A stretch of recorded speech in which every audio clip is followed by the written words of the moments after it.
Hello students, welcome to my YouTube channel Ritu English classes. और आज हम पढ़ने वाले हैं अपने वर्ब की क्लास, जो कि हमारा चैप्टर नंबर 4 है।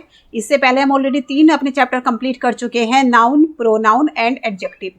तो आज हम पढ़ने वाले हैं वर्ब के बारे में। तो सबसे पहले हम जानेंगे कि व्हाट इज़ वर्ब, वर्ब क्या है, कितने टाइप के होते हैं वर्ब और उसको कैसे यूज़ करते हैं। तो आइए चलते हैं अपने वर्ब की क्लास में। तो आइए चलते हैं, देखते हैं व्हाट इज़ वर्ब। तो सबसे पहले हम ये डेफिनेशन समझेंगे कि व्हाट इज़ वर्ब। ये वर्ड को हम समझ लेते हैं कि वर्ब क्या है। वर्ब का मतलब होता है क्रिया। वर्ब को हम बोलते हैं क्रिया। क्रिया मतलब एक्शन, काम का करना। अगर कोई जैसे कोई सब्जेक्ट किसी काम को करता है तो सब्जेक्ट क्या कर रहा है, क्रिया कर रहा है। ठीक है, तो हम सेंटेंस इसको डेफिनेशन के थ्रू समझ लेते हैं। यहाँ पे हम इसको द वर्ड्स विच शो, तो वो शब्द, वर्ड्स मतलब शब्द, वे शब्द जो कि शो करते हैं यानी दिखाते हैं एक्शन। एक्शन मतलब क्रिया, काम। एक्शन का मतलब होता है काम या क्रिया, इसको बोलते हैं एक्शन। या फिर और मतलब होता है या। स्टेट ऑफ बीइंग, होना। बीइंग मतलब होने की दशा, स्टेट मतलब दशा, बीइंग मतलब होना। यानी कि जो वर्ड किसी काम के होने या करने के बारे में बताते हैं उसको हम वर्ब कहते हैं, क्रिया कहते हैं। तो कुछ ऐसे वर्ड होते हैं जिससे हमें किसी काम के होने का पता चलता है या किसी के होने का पता चलता है, तो उसको हम क्या कहेंगे, वर्ब कहेंगे, क्रिया कहेंगे। तो जैसे स्पीक, पहला हम इसमें एग्जाम्पल देख लेते हैं। स्पीक, स्पीक मतलब होता है बोलना। तो जो सब्जेक्ट है वो क्या कर रहा है, बोलने का काम कर रहा है। जैसे हमने सेंटेंस बोल दिया ही स्पीक्स, कि वह बोलता है। अब सब्जेक्ट क्या है, ही तो एक सब्जेक्ट है। अब वो क्या काम कर रहा है, क्या क्रिया कर रहा है, वो बोल रहा है, बोलता है वे। तो स्पीक हमारा क्या हो गया, वर्ब हो गया। क्यों, क्योंकि क्या क्रिया की, उसने बोलने का काम किया, बोलने की क्रिया। क्या किया उसने, बोलने की क्रिया की। तो स्पीक जो वर्ड है वो हमारा वर्ब हो गया। ठीक है, क्रिया हो गई वो हमारी। अब जैसे नेक्स्ट देख लेते हैं, he is in the room, कि वह कमरे में है। अब हम यहाँ पे क्या कर रहे हैं, कुछ काम तो हो नहीं रहा, वह कमरे में है। तो इज यानी होने का भाव। यहाँ पे क्या रहा है, इज हमें क्या दिखा रहा है, होने का भाव दिखा रहा है, यानी कि वह है, उसकी स्थिति बता रहा है, उसकी प्रेजेंटेशन बता रहा है, प्रेजेंट बता रहा है कि वो प्रेजेंट है कमरे में। तो इज क्या है, होने का भाव है। तो इज क्या है, हमारी क्रिया है। इज भी हमारी क्रिया है। तो यानी कि जो शब्द हमें किसी काम के होने का बताते हैं या फिर जो शब्द हमें किसी काम या होने के भाव को बताते हैं वो शब्द क्रिया कहलाते हैं, वो शब्द वर्ब कहलाते हैं। इसके बहुत सारे देखो एग्जाम्पल आपको लिख रहे हैं, जैसे स्पीक बोलना, सोना, हंसना, रोना, गाना, खेलना, पढ़ना, समझना, ये सब हमारे वर्ब हैं। ऐसे is, am, are, was, were, will, shall, has, have, had, ये भी सब हमारे वर्ब हैं। अभी आपने क्या देखा था, पहले हमने जब पढ़ा था सबसे पहले, तो हमने पढ़ा था कि जो कोई भी सेंटेंस होता है तो हम सेंटेंस को कैसे लिखते हैं, हम लिखते हैं सेंटेंस को पहले सब्जेक्ट लिखते हैं, फिर उसके बाद हम वर्ब लिखते हैं और फिर हम लिखते हैं ऑब्जेक्ट। तो ये हमारा सेंटेंस बनता है। सब्जेक्ट, वर्ब और ऑब्जेक्ट को मिलाकर हमारा सेंटेंस बनता है। तो अगर हम ऑब्जेक्ट को हटा दें तो भी सेंटेंस पे कोई फर्क नहीं पड़ेगा। जैसे ही प्लेज, वह खेलता है। तो यहाँ पे देखो ही सब्जेक्ट है और प्लेज वर्ब है। हमने ऑब्जेक्ट हटा दिया तो हमारे सेंटेंस पे कुछ फर्क नहीं पड़ा। लेकिन अगर हम वर्ब को हटा देंगे यहाँ से, ही और ऑब्जेक्ट को रहने देंगे, तो हमारे सेंटेंस कंप्लीट नहीं होगा। वर्ब के बिना सेंटेंस बन ही नहीं सकता। इसीलिए सेंटेंस में वर्ब की रिक्वायरमेंट होती ही होती है। वर्ब के बिना कोई भी सेंटेंस कंप्लीट नहीं है, कोई भी सेंटेंस बन नहीं सकता। तो ये आपको समझ में आ गया होगा कि वर्ब का क्या काम होता है। वर्ब मेन क्यों है, क्योंकि बिना क्रिया के कोई भी काम संभव नहीं है। कोई भी काम, जैसे मैंने बोला कोई भी काम संभव नहीं है, तो काम तो हो गया यानी क्रिया हो रही है, काम हो रहा है, तो हमें वर्ब की रिक्वायरमेंट पड़ती ही पड़ती है। तो ये समझ में आ गया होगा वर्ब क्या होते हैं। अब आइए चलते हैं टाइप्स ऑफ वर्ब, वर्ब के प्रकार। तो टाइप्स ऑफ वर्ब, वर्ब के कितने टाइप होते हैं। वर्ब आपको समझ में आ गया, व्हाट इज वर्ब। वर्ब के 2 टाइप होते हैं, एक तो होते हैं मेन वर्ब्स और एक तो है ऑक्सिलरी वर्ब्स। मेन वर्ब्स यानी इनको हम बोलते हैं एक्शन वर्ब भी बोलते हैं। मेन वर्ब की बात करें तो इनको हम बोलते हैं एक्शन वर्ब्स, यानी कि कोई भी काम हो रहा है, एक्शन हो रहा है, क्रिया हो रही है। तो ये भी 2 टाइप के होते हैं, ट्रांसिटिव और इंट्रांसिटिव। ट्रांसिटिव को हम बोलते हैं सकर्मक, सकर्मक क्रिया, और इंट्रांसिटिव को बोलते हैं हम अकर्मक।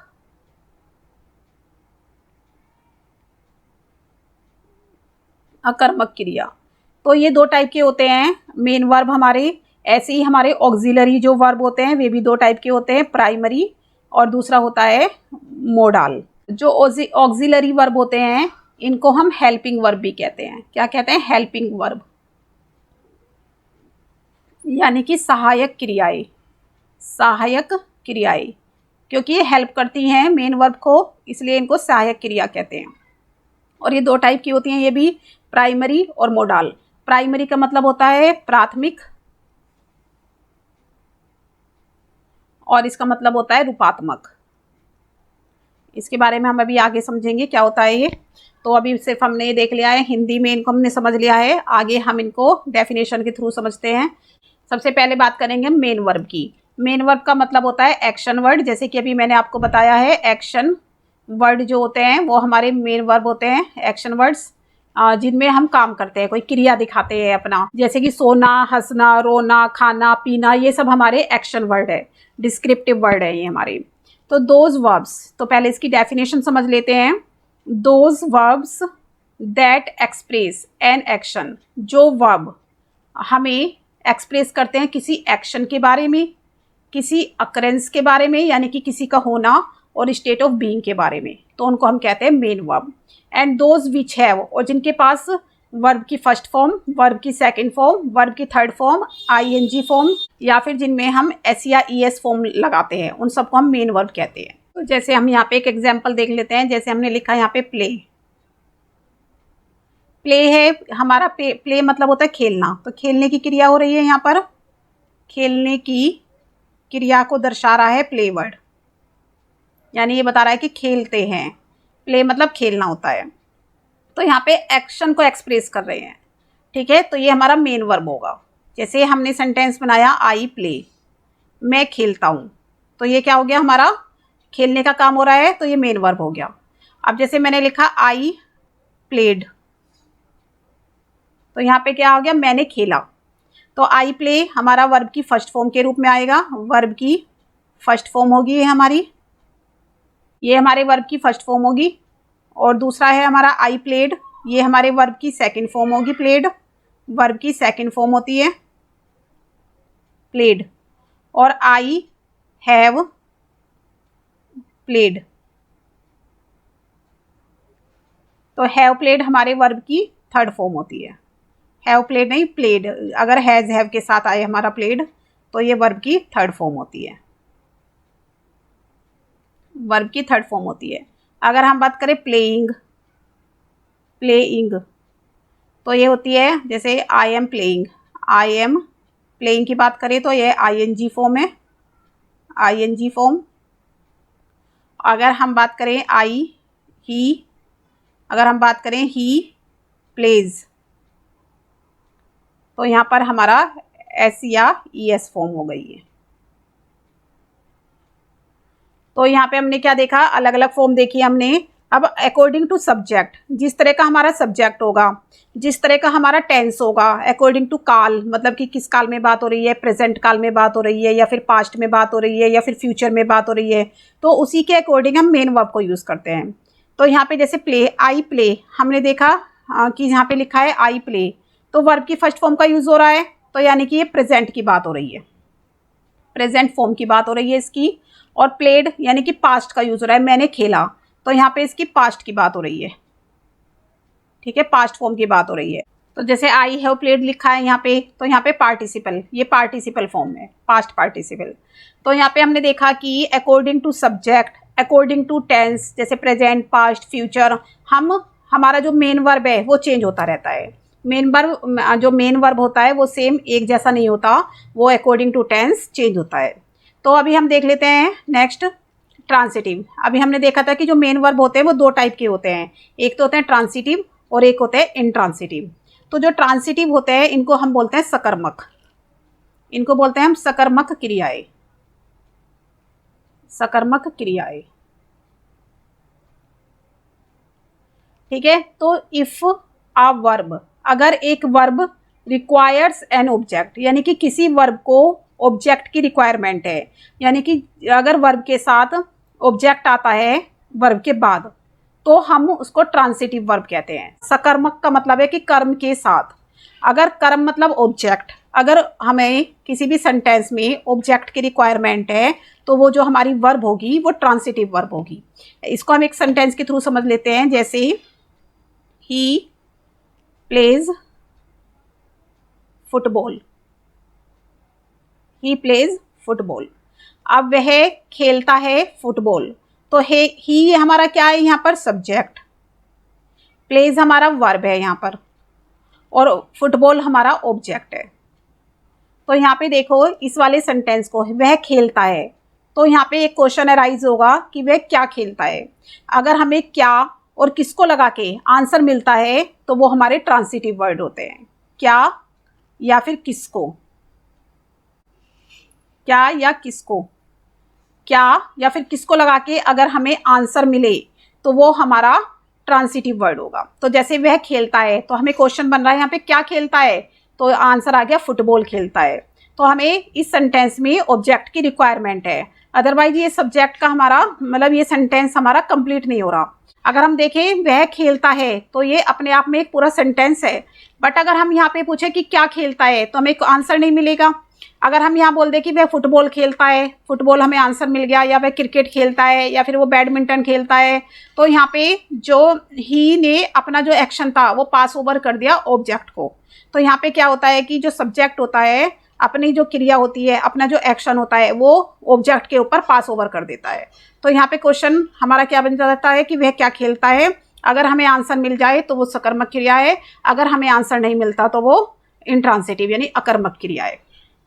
तो आपको ये समझ में आ गया होगा। एक और देख लेते हैं, जैसे आई हिट द बॉल, मैंने हिट किया, आई हिट, मैं बॉल को हिट करता हूँ। तो यहाँ पे देखो हिट क्या है, वर्ब है, आई क्या है, सब्जेक्ट है। तो मैं हिट करता हूँ, क्या हिट करता हूँ, बॉल, द बॉल। तो आंसर मिल गया, यानी ऑब्जेक्ट की रिक्वायरमेंट है हिट के साथ यहाँ पे, तो ये ट्रांसिटिव वर्ब हुआ ये। तो यानी कि अभी आपको समझ में आ गया होगा ट्रांसिटिव वर्ब क्या होते हैं। नेक्स्ट हम समझ लेते हैं इंट्रांसिटिव। अब जैसे ट्रांसिटिव हमें समझ में आ गया तो इसका अपोजिट हो गया इंट्रांसिटिव, यानी कि अकर्मक क्रियाएं। अकर्मक क्रियाएं, तो अकर्मक क्रियाएं क्या होती हैं, जिन सेंटेंस में जिन वर्ब के साथ ऑब्जेक्ट की रिक्वायरमेंट नहीं होती है, जहां पर ऑब्जेक्ट की रिक्वायरमेंट नहीं होती है, if a verb does not require an object after it, यानी कि किसी भी सेंटेंस में अगर वर्ब के बाद उसको ऑब्जेक्ट की रिक्वायरमेंट नहीं होती तो हम उनको इंट्रांसिटिव वर्ब कहते हैं। ठीक है, तो हम उनको क्या कहते हैं, इंट्रांसिटिव वर्ब। यहाँ पे एक एग्जाम्पल के थ्रू समझ लेते हैं, जैसे ही स्लीप्स इन द बेड। तो यहाँ पे हमने क्या सेंटेंस देखा, ही स्लीप्स इन द बेड, वह सोता है। अब यहाँ पे क्या लगा के आंसर नहीं मिल रहा कि क्या सोता है, किसको सोता है, तो ऐसा कोई आंसर नहीं मिल रहा। यहाँ पे ऑब्जेक्ट नहीं है हमारा, यहाँ पे हमें ऑब्जेक्ट की भी रिक्वायरमेंट नहीं है, क्योंकि क्या और किसको लगा के कोई आंसर नहीं मिल रहा। तो ये हमारा इंट्रांसिटिव वर्ब होगा, यहाँ पे ऑब्जेक्ट की रिक्वायरमेंट नहीं है। दूसरा इसमें क्या होता है कि जो ही है, ही जो है यानी सब्जेक्ट जो है वो अपने एक्शन को ऑब्जेक्ट के ऊपर पास ओवर नहीं करता। ये अपना जो ऑब्जेक्ट मतलब जो क्रिया होती है, जो एक्शन होता है, वो किसके पास ही होता है, सिर्फ सब्जेक्ट के पास तक ही सीमित रहता है, सब्जेक्ट के पास ही होता है, वो ऑब्जेक्ट तक पास ओवर नहीं होता। तो ऐसे वर्ब जो होते हैं हमारे इंट्रांसिटिव वर्ब होते हैं। तो आई थिंक आपको समझ में आ गए होंगे कि ट्रांसिटिव और इंट्रांसिटिव में क्या डिफरेंस है। ट्रांसिटिव वो होते हैं जिनमें ऑब्जेक्ट की रिक्वायरमेंट होती है, और इंट्रांसिटिव वो होते हैं जिनमें ऑब्जेक्ट की रिक्वायरमेंट नहीं होती है।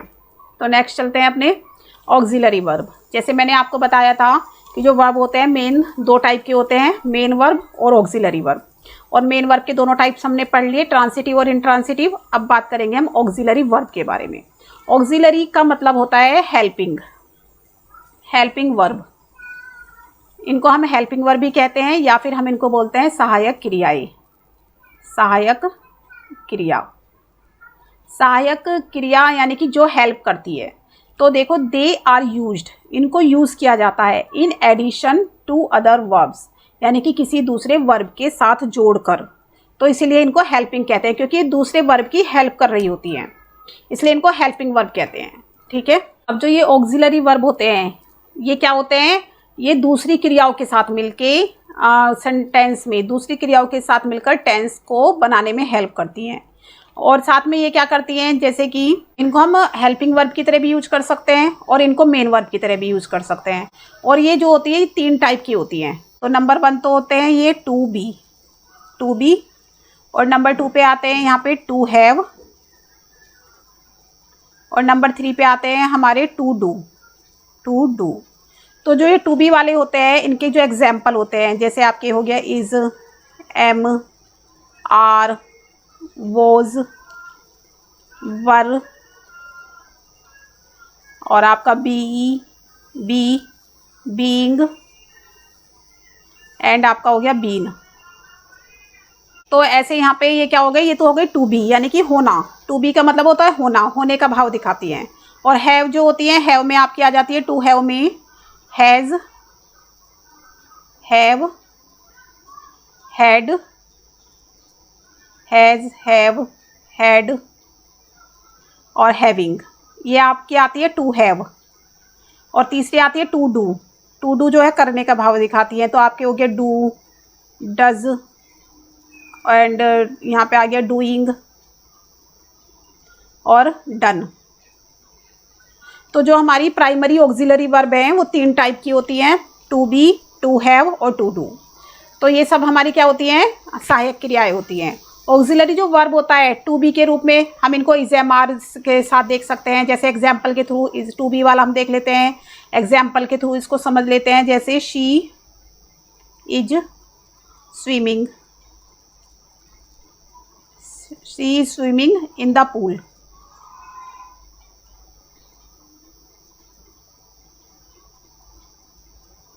She is swimming in the pool, तो वह पूल में स्विमिंग कर रही है यानी तैर रही है। तो स्विमिंग क्या है, हमारा मेन वर्ब हो गया स्विम, आईएनजी फॉर्म वाला, और इज क्या हो गया हमारा, इसको हेल्प करा रहा है कि वह पूल में तैर रही के बाद है लगाना जरूरी है क्योंकि तैर रही है। इज का मतलब होता है। अभी एक और देख लेते हैं हूँ, जो ये इज एम आर है वो है हूँ और हैं, इनका भाव दिखाती है। वो मतलब था और वर्ब मतलब थे, बी मतलब होना और बीइंग मतलब हो रहा है। तो यहाँ पे है का भाव दिखाती हैं कि ये चीज़ें हैं, या मैं हूँ, या वे हैं, वह था। तो यहाँ पे बीइंग मतलब होने का भाव दिखाती है।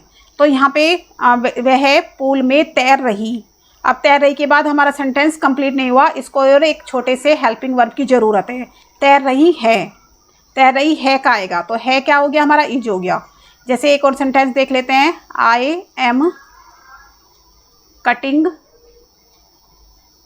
The grass, I am cutting the grass. अभी देखो यहाँ पे मैं क्या कर रहा हूँ, मैं ग्रास काट रहा। अब यहाँ पे सेंटेंस कंप्लीट नहीं होता कि मैं ग्रास मतलब घास, मैं घास काट रहा। अब रहा के बाद एक और हमें छोटे से हेल्पिंग वर्ब की ज़रूरत पड़ती है उसको सेंटेंस को कंप्लीट करने के लिए, कि मैं घास काट रहा हूँ। तो एम क्यों आया यहाँ पे, एम आया हूँ के लिए कि मैं काट रहा हूँ। तो यहाँ पे छोटा सा हेल्पिंग वर्ब जिसको हमने मेन वर्ब को हेल्प देने के लिए यूज़ किया है। Cutting is the main verb और इसको हमने हेल्प देने के लिए एक छोटे से हेल्पिंग वर्ब की यूज़ की है। हम बात करें टू हैव की, तो यहाँ पे देखो टू हैव का मतलब होता है, टू हैव की जो फॉर्म होती हैं वो होती हैं हैज़, हैड और हैविंग। अब यहाँ पे एक सेंटेंस देख लेते हैं। यहाँ पे he has opened his shop. अब यहाँ पे देखो जो सेंटेंस दिख रहा है कि वह, ही मतलब सब्जेक्ट वह, ओपन मतलब खोलना, शॉप मतलब दुकान, हिज मतलब अपनी, वह अपनी दुकान खोल चुका। अब हमें खोल चुका हमारा पूरा सेंटेंस, ओपन मतलब चुका, खोल चुका, बट हमारा सेंटेंस कंप्लीट नहीं हो रहा जब तक हम इसमें एक छोटे से हेल्पिंग वर्ब को यूज़ नहीं करेंगे। तो वह अपनी दुकान खोल चुका है, तो हैज़ हमारा आया है खोल चुका है, क्योंकि वो कंप्लीट करने के लिए, है को कंप्लीट करने के लिए आया है। ठीक है, जैसे you had already warned him, कि तुम उसको पहले ही चेतावनी दे चुके थे, तो यहाँ पे एक दूसरा सेंटेंस देख लेते हैं हम एक और। ये तो हमने हैज़ का देखा, अभी हम देख लेते हैं यहाँ पे टू डू। टू डू का हम एक सेंटेंस देख लेते हैं, जैसे my laptop does not work properly. जैसे मेरा जो लैपटॉप है वो प्रॉपर्ली वर्क नहीं करता है, तो यहाँ पे देखो डज नॉट, जो डज नॉट का यूज़ हुआ है वो वर्क को हेल्प देने के लिए हुआ है कि मेरा लैपटॉप प्रॉपर्ली काम नहीं करता है। तो डज का वर्क, डज हुआ है हमारा करना, डज जो है हमारा करने के लिए आया, करता है के लिए आया है। ठीक है, तो यहाँ पे हमने देखा कि जो हमारे छोटे छोटे हेल्पिंग वर्ब है, इज, एम, आर, टू और ये हैज़, हैव, टू और आपका डू, डज, ये सब हमें क्या कर रहे हैं, हेल्प कर रहे हैं मेन वर्ब को। मेन वर्ब को हेल्प करने के लिए इनका यूज़ किया जाता है, तो इनको इसलिए इनको प्राथमिक सहायक क्रियाएं कहते हैं। नेक्स्ट है हमारा मोडाल। अब जो ये मोडाल हमारे होते हैं ये भी एक तरह के ऑक्सिलरी वर्ब भी होते हैं। ये भी हमारे जो होते हैं मेन वर्ब के साथ यूज़ होते हैं, इनको भी मेन वर्ब के साथ यूज़ किया जाता है। मोडाल प्लस मेन वर्ब, इनको भी मेन वर्ब के साथ यूज़ किया जाता है। तो जो मोडाल होते हैं वो एक्सप्रेस करते हैं mood off the verb, verb के मूड के बारे में बताते हैं। जैसे कि मैं ये काम कर सकता हूँ, वे चाहते हैं, वो कर पाएंगे, तो ये हमारे मेन वर्ब के मूड को बताते हैं, इसलिए इनको मोडाल कहते हैं। तो जैसे एग्जाम्पल आपको दिख रहे हैं यहाँ पे, कैन हो गया, कुड, मे, माइट, इसमें आपके और भी होते हैं, जैसे आपका हो गया would, should, will, shall, can, could, would, should, will, shall, may, might etcetera. तो यहाँ पे और भी हमें देखने के लिए मिलते हैं ये सब मोडाल होते हैं हमारे। और जो मोडाल होते हैं इन पे पर्सन का कोई इफेक्ट नहीं पड़ता इन पे, जैसे फर्स्ट पर्सन हो आपका, चाहे फर्स्ट पर्सन हो